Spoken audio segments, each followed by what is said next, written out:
그리스도인의 사랑이라는 제목으로 하나님 말씀 함께 나누고 기도하도록 하겠습니다.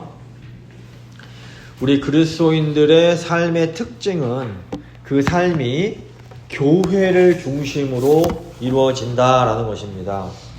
여기서 교회는 예배당 건물이 아니라 바로 예수님을 구주로 고백하는 이 신자들의 공동체를 말합니다. 그리스도인의 삶은 이 교회와 아주 긴밀하게 연결되어 있습니다. 그래서 우리 성도의 신앙이 이 교회 속에서 자라갑니다. 물론 이제 성도들이 여전히 죄가 있고 완전하지 못합니다. 그렇기 때문에 이 성도들의 모임인 교회도 보면 연약한 모습들이 있습니다. 하지만 여전히 교회는 예수 그리스도의 몸이요 우리 성도들이 성장하는 중심이 됩니다. 그러니까 우리 성도들의 신앙이 반드시 교회 안에서 이루어져야 됩니다. 요즘 유튜브 이런 거 보시면 좋은 설교도 많고 TV 틀면 좋은 간증, 은혜로운 간증이 많습니다. 이런 것들이 우리 마음에 감동을 줍니다. 때로 우리에게 이런 감동들이 필요하고 중요합니다. 이런 감동이 없으면 우리 마음이 메말라 버리기 때문입니다. 그래서 마음이 말라버리면 사랑하기가 어렵습니다. 저도 종종 이런 것들을 이제 보면서 제 마음이 마르지 않도록 노력을 합니다. 그런데 그럼에도 불구하고 우리의 신앙 자체는 이런 감동들만으로 성장하지 않습니다. 우리 신앙이 언제 성장하고 또 성숙해지는 것일까요? 우리의 신앙은 감동받은 마음을 가지고 실제로 교인들을 섬기고 교회를 섬길 때 성장합니다. 교인들과 함께 기도하고 교제하고 또 교인들 통해서 때로 위로받고 또 때로는 상처도 받으면서 우리 신앙이 조금씩 이렇게 커가는 겁니다. 오늘 말씀은 교회에서 우리가 어떻게 사랑해야 되는가 이거에 관한 말씀입니다. 오늘 말씀 통해서 저희가 좀 더 온전하게 사랑할 수 있게 되기를 바랍니다. 이 그리스도인의 사랑 보시면 오늘 본문 보시면 세 가지 차원이 있습니다. 첫 번째 희생적인 차원이 있고 두 번째 거친 그런 차원이 있고 세 번째 성숙이란 그런 부분이 있습니다. 먼저 희생적인 차원을 보겠습니다. 희생적 사랑입니다. 그리스도인의 사랑은 하나님의 그런 희생적인 사랑으로부터 시작이 됩니다. 1절 말씀 보시면 그러므로 사랑을 받는 자녀같이 너희는 하나님을 본받는 자가 되고 사도 바울이 우리를 사랑을 받는 자녀 이렇게 부릅니다. 그러니까 그리스도인의 사랑은 하나님의 사랑을 받는 것에서 시작이 됩니다. 바울이 하나님을 본받으라 이렇게 말하는 건데 하나님을 본받는다라는 것은 하나님을 따라하는 걸 말합니다. 자, 우리가 뭘 따라해야 됩니까? 우리는 예수님의 그 사랑을 따라해야 되는 겁니다. 2절 보시면 그리스도께서 너희를 사랑하신 것 같이 너희도 사랑 가운데서 행하라. 그는 우리를 위하여 자신을 버리사 향기로운 제물과 희생 제물로 하나님께 드리셨느니라. 자, 예수님의 사랑이 어떤 사랑입니까? 예수님의 사랑은 우리를 위해서 자신의 생명을 버리신 희생의 사랑입니다. 예수님께서 우리의 죄를 사해 주시기 위해서 자신을 희생하셨습니다. 그러므로 우리가 본받아야 할 사랑이 바로 이 희생의 사랑입니다. 여기서 이제 향기로운 제물이란 단어를 주목해야 됩니다. 예수님의 그 희생이 하나님께는 너무나 향기로운 희생이라는 겁니다. 예수님의 십자가 위에서의 그 참혹한 죽음이 어떻게 향기로울 수 있을까요? 예수님의 그 희생으로 말미암아 우리가 살아날 수 있었기 때문입니다. 제가 굉장히 오래전에 기독교 신문에서 한 교회 전도사님이 병에 걸린 자신의 어린 아들을 위해서 콩팥을 떼어준 그 기사를 읽은 적이 있습니다. 수술을 마친 후에 그 전도사님이 하는 고백이 무엇인 줄 아십니까? 그 전도사님이 사랑하는 아들을 위해서 자기 콩팥을 줄 수 있어서 너무너무 기쁘고 감사하다는 겁니다. 이게 아버지의 사랑입니다. 제 이제 둘째 아이가 아직 애기였을 때 제가 다리가 부러진 적이 있습니다. 이제 교회 청년들과 수련회 답사에 가서 사진을 찍으려고 이 바위 위에 아이를 안고 올라갔습니다. 그렇게 높은 바위가 아니었습니다. 그냥 쉽게 올라갈 수 있는 그런 바위였습니다. 평소 같았으면 그냥 아예 딱 안고 딱 뛰었을 겁니다. 제가 의외로 이렇게 뛰는 거 잘했습니다. 근데 그날따라 왠지 좀 기분이 이상해서 아이를 옆에 있는 청년에게 맡기고 제가 점프를 했습니다. 근데 그때 경사에 발을 잘못 디뎌서 오른쪽 발목 2개가 두둑 부러졌습니다. 뼈가 부러질 때 그 소리를 제가 들었던 게 아직도 기억이 납니다. 그런데 이 발목이 두둑 부러지는 순간 제가 어떤 기분이 들었을까요? 놀랍게도 너무 감사한 마음이 드는 겁니다. 아이를 안고 뛰었으면 이놈이 다쳤을 텐데 아이가 안 다쳐서 너무 기쁘고 감사했습니다. 물론 잠시 후에 통증이 막 몰려왔습니다. 그리고 다리 때문에 굉장히 고생을 많이 했습니다. 그런데 내가 다치더라도 내가 아프더라도 아이를 지키고 싶은 건 이게 부모 마음입니다. 그런데 중요한 것은 하나님 아버지께서 우리를 그렇게 사랑하신다라는 겁니다. 어떻게 독생자의 죽음이 향기로운 희생이 될 수 있습니까? 그 죽음으로 우리가 새로운 생명을 얻기 때문입니다. 여기서 우리가 야, 내가 정말 그렇게 대단한 존재인가? 이런 생각을 해볼 수 있습니다. 하나님께서 자기의 독생자를 기꺼이 내어주실 만큼 우리가 그렇게 대단한 존재입니까? 성경이 그 질문에 대해서 아주 분명하게 그렇다 이렇게 대답합니다. 하나님께서 우리를 너무너무 소중하게 여기십니다. 우리가 뭘 잘하고 대단해서 그런 게 아닙니다. 그냥 하나님이 우리를 이 모습 이대로 받아주시고 사랑해 주십니다. 하나님이 우리에게 뭐라고 말씀하십니까? 나는 내 아들을 죽여서라도 너를 살려야겠다. 너를 너무 사랑하기 때문에 너를 위해 희생하는 것이 내가 기쁘다. 그러니 너도 이 사랑, 이 희생의 사랑을 본받아라. 로마서 5장 8절에 이렇게 말씀합니다. 우리가 아직 죄인 되었을 때에 그리스도께서 우리를 위하여 죽으심으로 하나님께서 우리에 대한 자기의 사랑을 확증하셨느니라. 이 하나님의 사랑이 우리 그리스도인들의 사랑의 원천입니다. 하나님께서 우리를 아주 존귀하게 여기십니다. 바울이 이 하나님의 사랑을 깨달은 겁니다. 바울이 그 고통과 핍박 속에서도 끝까지 하나님을 위해서 충성했던 힘이 바로 이 사랑에서 나왔습니다. 하나님께서 먼저 우리를 사랑하셨습니다. 그리고 끝까지 우리를 사랑해 주십니다. 그러니까 우리가 먼저 이 사랑을 경험을 해야 됩니다. 이 사랑이 기독교의 시작이요 마지막이기 때문입니다. 그러니까 우리가 신앙생활할 때 봉사하고 헌신하는 거 중요합니다. 하지만 봉사가 먼저가 아니고 헌신이 먼저가 아닙니다. 우리가 하나님 사랑을 경험하는 것이 너무너무 중요합니다. 이 사랑을 경험하지 못한 신앙은 아직 뭔가 좀 빠진 신앙입니다. 나쁜 신앙이 아니라 뭔가 부족한 신앙입니다. 이 사랑을 제대로 경험하고 나면 우리가 헌신할 수밖에 없고 봉사할 수밖에 없는 겁니다. 그렇기 때문에 우리가 무엇보다 먼저 구할 것은 바로 이 사랑을 좀 경험하게 해달라고 하나님께 기도하셔야 됩니다. 하나님의 놀라운 사랑을 경험할 때에 우리 삶 속에서 향기로운 희생의 사랑을 이제 할 수가 있게 됩니다. 이 귀한 사랑을 꼭 경험하셔서 정말로 아름다운 사랑을 하실 수 있게 되기를 간절히 바랍니다. 두 번째, 거친 사랑입니다. 우리 그리스도인들의 사랑에는 거칠고 강한 부분이 있습니다. 영어로 tough love입니다. 사랑의 특징 중 하나가 이 연약하고 부족한 걸 이렇게 안아주고 덮어주고 감싸주는 겁니다. 그런데 이 사랑에는 단호함, 거침 이런 게 필요합니다. 사랑이 무조건 받아주는 게 아닙니다. 아이가 아무리 아프고 울어도 예방주사는 맞춰줘야 됩니다. 아이가 아플 때는 아무리 약 먹기 싫어해도 약을 먹여야 됩니다. 그리고 아이가 아무리 예뻐도 아이가 너무 버릇없이 굴고 거짓말하고 이러면 무섭게 야단도 쳐줘야 됩니다. 이것이 그 아이를 진정으로 사랑해주는 방법입니다. 사랑에는 희생과 더불어서 강인함도 필요합니다. 예수님께서 우리를 자기 생명을 다 내어주실 만큼 사랑하십니다. 그런데 예수님의 사랑은 때로 보면 굉장히 터프합니다. 요한복음 4장 보시면 예수님께서 이제 우물가에 물을 기르러 온 사마리아 여인을 찾아가십니다. 이 여인이 뭐 결혼 4번이나 하고 사람들을 이렇게 기피하던 그런 사람이었습니다.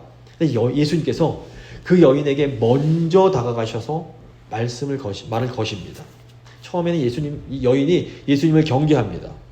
하지만 예수님께서 이제 그 여인에게 내가 너에게 영원한 생명의 물을 줄 수 있다 말씀하시니까 그 여인이 드디어 이제 예수님께 마음을 열고 저도 그 물 좀 주십시오 그럽니다.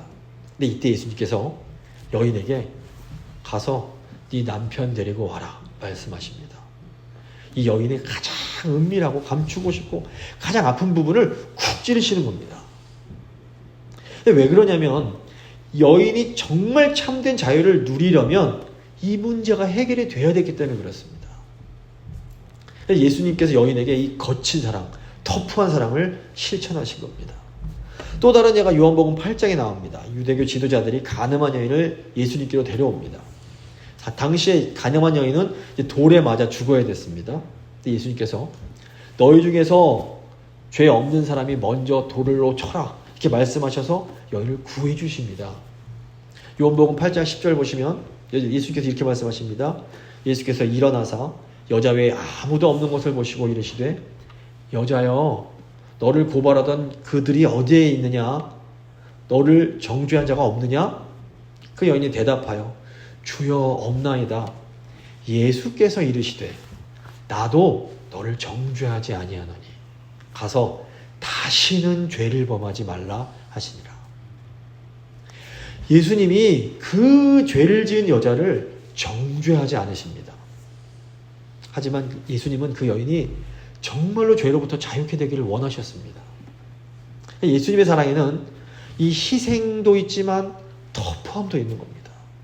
우리 그리스도인의 사랑에도 희생과 터프함이 모두 필요합니다. 3절부터 5절 보시면 음행과 온갖 더러운 것과 탐욕은 너희 중에서 그 이름도 부르지 말라. 이는 성도에게 마땅한 바니라. 누추함과 어리석은 말이나 희롱의 말이 마땅치 아니하니 오히려 감사하는 말을 하라. 너희도 정녕 이것을 알거니와 음행하는 자나 더러운 자나 탐하는 자 곧 우상숭배자는 다 그리스도와 하나님 나라에서 기업을 얻지 못하리니. 지금 사도 바울이 음행, 온갖 더러운 것, 탐욕은 이름도 부르지 말아라. 아예 입에 거론도 하지 마라 이렇게 말합니다. 그리고 바울이 음행하는 자, 더러운 자, 탐하는 자는 하나님 나라에서 기업을 얻지 못할 거다라는 말을 합니다. 굉장히 강한 표현입니다. 그러니까 사도 바울이 이런 죄들에 대해서 우리가 매우 단호해야 함을 강조하는 겁니다. 첫째로 이 음행은 성적인 것과 관련된 죄입니다. 이 에베소서인데 에베소는 이 아르테미스, 아데미 여신의 이 본구장입니다. 그래서 해마다 아데미 여신의 축제가 여기서 열렸습니다. 이 축제가 술 파티를 하고 나중에 프리 섹스를 하는 걸로 이어집니다. 당시 남자들의 소망이 돈을 모아서 이 축제에 참여해서 마음껏 즐겨보는 거였다고 합니다. 여기서 음행은 바로 이런 상황 속에서 매매되는 그런 성을 의미했습니다. 또 이 누추함, 더러운 말, 희롱의 말 이게 모두 이런 음행과 관련이 있는 말들이었습니다. 이게 영향이 굉장히 컸던 겁니다. 근데 오늘날에도 이 음행의 문제가 굉장히 심각합니다. 현대인들이 성적으로 얼마나 타락했는지 모릅니다. 인터넷이 발달하면서 이 음행의 죄도 또 무섭게 확산이 되고 있습니다. 특별히 우리 다음 세대들의 이 음행에 굉장히 많이 노출되어 있습니다. 이것만 누르면 온갖 음란하고 야한 것들이 잔뜩 나옵니다. 이 음행이 우리 삶 속에 엄청나게 파괴적인 영향을 줍니다. 그래서 음행을 우리가 굉장히 터프하게, 강하게 다뤄야 됩니다. 자, 우리가 어떻게 해야 이 음행을 거칠게 다루는 걸까요? 음행은 맞서서 싸우는 것이 아니라 적극적으로 피해야 되는 겁니다. 창세기 39장 보시면 보디발의 아내가 이제 요셉을 유혹하는데 이때 요셉이 어떻게 합니까? 맞서서 이러지 마십시오 이러지 않고 맞싸우려고 하지 않고 그냥 옷 벗어놓고 냅다 도망을 칩니다. 이 음행과는 싸워서 이길 수 있는 사람이 없습니다. 그래서 그리스도인들은 어떻게 되느냐? 처음부터 이 음란한 환경에 노출되지 않도록 눈과 귀와 이런 것들을 조심을 해야 되는 겁니다. 이게 우리가 적극적으로 터프하게 하는 방법입니다. 두 번째로 더러운 것이 나오는데 이것은 우상 숭배와 관련된 죄입니다. 여기서 더러운 것은 영적으로 더러운 것을 의미합니다. 어떤 아내가 자기 남편이 아닌 남자를 더 사랑하고 의지하는 거, 이거 더러운 겁니다. 마찬가지로 영적으로 더러운 것은 남편 되시는 하나님 외에 다른 것을 더 사랑하고 의지하는 것을 말합니다. 현대인들에게 가장 강력한 우상 중 하나가 바로 돈입니다. 근데 예수님 당시에도 이 돈이 너무너무 강력한 우상 후보였습니다. 마태복음 6장 24절 보시면 한 사람이 두 주인을 섬기지 못할 것이니 혹 이를 미워하고 저를 사랑하거나 혹 이를 중히 여기고 저를 경히 여김이라. 너희가 하나님과 재물을 겸하여 섬기지 못하느니라. 영어 성경 보시면 아예 대놓고 하나님과 돈을 겸하여 섬기지 못한다 이렇게 되어 있습니다. 사실 하나님께서 우리에게 재물의 복을 주실 수 있습니다. 하나님께서 주신 돈을 잘 쓰면 수많은 사람들을 복되게 만들 수 있습니다. 돈이 복이 될 수 있습니다. 하지만 우리 안에 있는 죄는 하나님이 우리에게 주신 선물을 우상으로 바꿔버립니다. 돈이 우상이 되고 나면 그것이 우리를 더럽게 만들고 결국 우리를 파괴합니다. 돈이 너무너무 힘이 셉니다. 그래서 우리가 돈을 아주 터프하게 다뤄야 됩니다. 어떻게 하는 것이 돈을 이렇게 거칠게 다루는 것일까요? 더 많이 주님께 드리고 더 많이 이웃과 나누는 겁니다. 이렇게 우리가 돈을 좀 터프하게 강하게 다룰 때 돈이 우리의 우상이 되지 못합니다. 돈이 우리 우상이 안 되면 우리가 돈에 지배당하지 않고 계속해서 하나님께서 주시는 이 재물의 물질의 복을 받아 누릴 수가 있는 겁니다. 자, 세 번째로 탐욕이 나오는데 탐욕은 권력과 관련된 죄입니다. 이 권력 또는 통제력과 관련된 죄입니다. 탐욕은 본질적으로 내 것이 아닌 것을 갖고 싶어 하는 겁니다. 창세기 3장 보시면 하와가 선악과를 탐을 냅니다. 근데 선악과는 하와에게 허락된 게 아니었습니다. 이 하나님의 은혜가 사라질 때 이렇게 쑥 하고 올라오는 게 바로 탐욕입니다. 은혜가 없으면 하나님이 나에게 주신 것에 대한 확신이 없어집니다. 그래서 내 힘으로 내 것을 이렇게 확보하고 싶어 합니다. 이제 이러기서 갖고자 하는 게 권력이고 이제 통제력인 겁니다. 그러니까 내 힘으로 나만의 어떤 바벨탑을 쌓으려고 하는 것, 이겁니다. 그래서 하나님의 은혜가 사라지고 나면 어떤 자리에 대한 욕심이 생기고 물질에 대한 욕심이 생기고 권력에 대한 욕심이 생기는 겁니다. 그리고 이 욕심이 점점 커지면서 하나님께서 나에게 허락하지 않으신 것 같이 자꾸 갖고 싶어 하는 겁니다. 그렇기 때문에 우리가 탐욕을 굉장히 터프하게 대해야 됩니다. 그럼 어떻게 터프하게 대할 수 있는가? 감사가 바로 탐욕을 터프하게, 강하게, 거칠게 대하는 방법입니다. 우리가 언제나 하나님이 나에게 주신 것에 만족하며 감사를 먼저 하는 겁니다. 그래서 사도 바울이 감사하는 말을 하라 이렇게 말을 합니다. 음행과 더러운 것과 탐욕은 서로 아주 긴밀하게 이렇게 연결이 되어 있습니다. 우리가 이 음행, 더러운 것, 탐욕을 이렇게 거칠게 다루지 않으면 이런 것들이 우리를 파괴합니다. 원래 뭐 성이나 돈이나 권력 같은 것들은 하나님이 우리에게 주신 좋은 선물들입니다. 이 선물들은 잘 사용하면 우리에게 놀라운 축복이 됩니다. 그러므로 우리가 적극적으로 음행을 피하고 적극적으로 더 많이 베풀고 적극적으로 더 많이 감사할 때에 우리가 더 온전한 사랑을 할 수 있게 됩니다. 세 번째, 성숙한 사랑입니다. 그리스도인의 사랑은 성숙한 사랑입니다. 이 성숙함의 특징이 바로 지혜입니다. 6절 보시면 누구든지 헛된 말로 너희를 속이지 못하게 하라. 이로 말미암아 하나님의 진노가 불순종의 아들들에게 임하나니 그러므로 그들과 함께하는 자가 되지 말라. 이 성숙한 사람은 잘 속지 않습니다. 성숙한 사랑을 하는 사람은 쉽게 흔들리지가 않는 겁니다. 오늘날 보면 우리를 속이는 것들이 굉장히 많습니다. 너무너무 진짜 같은 것들이 우리를 현혹시킵니다. 보면 이제 TV 같은 데 보면 인류 과학자들, 하버드니 서울대학교 과학자들이 나와서 마치 하나님이 존재하지 않는 것처럼 말을 합니다. 또 아주 유명한 철학자, 심리학자들이 나와서 도덕이나 윤리가 다 상대적인 거라고 이렇게 말을 합니다. 오늘날 젊은 사람들이 이런 거짓말에 굉장히 영향을 많이 받습니다. 그래서 10대 자녀가 내 성을 바꾸고 싶어요 하면 마치 그거를 이렇게 지지해 주어야 된다고 생각을 하는 겁니다. 속아서 그런 겁니다. 하지만 성숙한 사람은 이런 거짓말에 흔들리지 않습니다. 지혜로운 사람은 우리를 속이려는 자들과 함께하지 않는 겁니다. 여기서 이제 오해하지 마셔야 될 것이 있습니다. 여기서 그들과 함께하지 말라라는 것이 그들과 분리되는 것, 떨어져서 사는 것을 의미하는 것은 아닙니다. 아브라함도 보시면 우상이 가득한 가나안 땅으로 부름을 받습니다. 그러니까 아브라함이 그 땅에 살았습니다. 하지만 그 땅 사람들에게 동화되지 않고 그 사람들을 위해서 중보를 했습니다. 그래서 그리스도인은 세상과 분리되는 사람이 아니라 세상과 구별되는 사람입니다.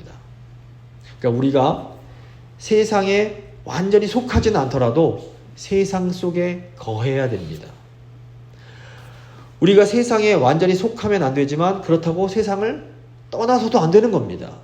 교회 사명이 뭡니까? 교회 사명은 세상 속에서 세상의 소금과 빛이 되는 겁니다. 근데 세상과 완전히 분리되어 버리면 이 세상을 사랑할 수가 없습니다. 우리는 이 세상에 살아가면서 세상 사람들을 중보하고 그들을 축복해 줘야 되는 겁니다. 그들을 구원해야 되는 겁니다. 그래서 이런 사명을 감당하려면 우리에게 지혜가 필요합니다. 저명한 크리스천 심리학자인 스캇백 박사가 아직도 가야 할 길, 영어로 The Road Less Traveled 라는 이런 아주 유명한 책을 썼습니다. 이 책에서 성숙한 사랑에 대해서 아주 중요하고 멋있는 말을 합니다. 제가 한번 읽어드리겠습니다. 사랑은 단순히 그저 막 주는 것이 아닙니다.